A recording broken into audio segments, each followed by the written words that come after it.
Hello বন্ধুরা, তোমরা সবাই কেমন আছো? আশা করি ভালোই আছো। তো আজকে সকালে আমি একটা খুব সিম্পল একটা জলখাবার নিয়ে চলে এসেছি। তো এখানে আমি একটা টমেটো কুচি করে নিয়েছি আর একটা কাঁচা লঙ্কা কুচি করে নিয়েছি। খুব অল্প উপকরণ দিয়ে কিন্তু এই জলখাবারটা করা যায়।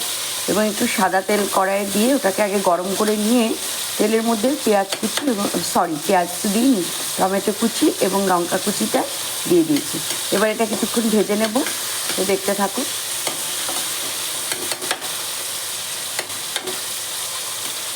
ঘরে খুব সামান্য উপকরণ দিয়ে এটা করা যায়।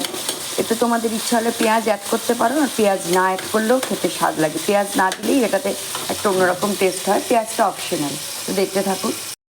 তো বন্ধুরা, এর মধ্যে আমি অ্যাড করেছি অল্প লবণ আর একটু গোলমরিচের গুঁড়ো। এতে কিন্তু হলুদ দেবেন না, মানে হলুদ না দিলে ভালো লাগে।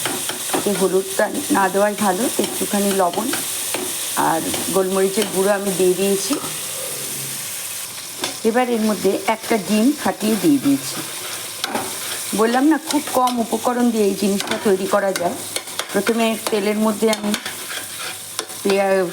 বারবারই পেঁয়াজ বলে ফেলছি, অভ্যাস হয়ে গেছে। প্রথমে তেলের মধ্যে আমি টমেটো কুচি, কাঁচা লঙ্কা কুচি দিয়ে কিছুক্ষণ ভেজেছি। তারপরে অল্প করে লবণ আর গোলমরিচের গুঁড়ো দিয়েছি। এরপর আমি এর মধ্যে একটা ডিম ফাটিয়ে দিয়ে দিয়েছি। খুব কম উপকরণে এটা হয়ে যায়। তো এটা এবার ভালো করে বেশ নাড়িয়ে নিচ্ছি বেশ কিছুক্ষণ। খেতে কিন্তু খুব টেস্টি হয়। এবার আমি এর মধ্যে দিয়ে দিয়েছি কিছুটা ভাত। হয়তো আগের দিনে ভাত রয়ে গেছে, সেটা দিয়ে এই টিফিনটা আমি রেডি করে নিচ্ছি। দেখুন, ভীষণ স্বাদ হয় কিন্তু। দেখেছেন, আমি উপকরণ কিন্তু খুব কম দিয়েছি।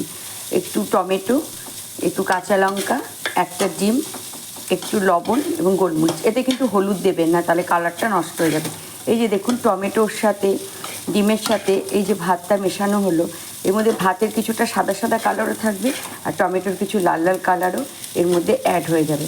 এত সুন্দর লাগে না, দেখতে এত সুন্দর লাগছে, খেতেও খুব কিন্তু ভালো লাগে। তো চলুন নামিয়ে নিয়ে আমি আপনাদের পুরোটা দেখাচ্ছি।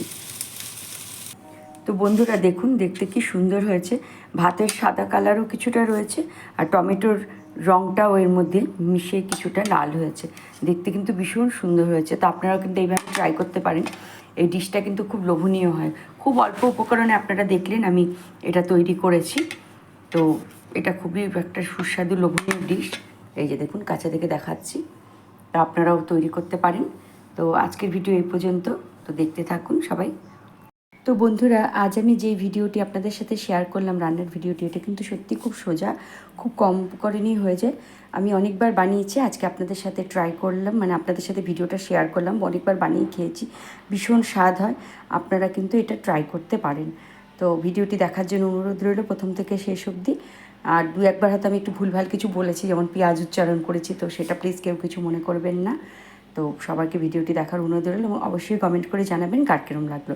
তো আজকের মতো টাটা।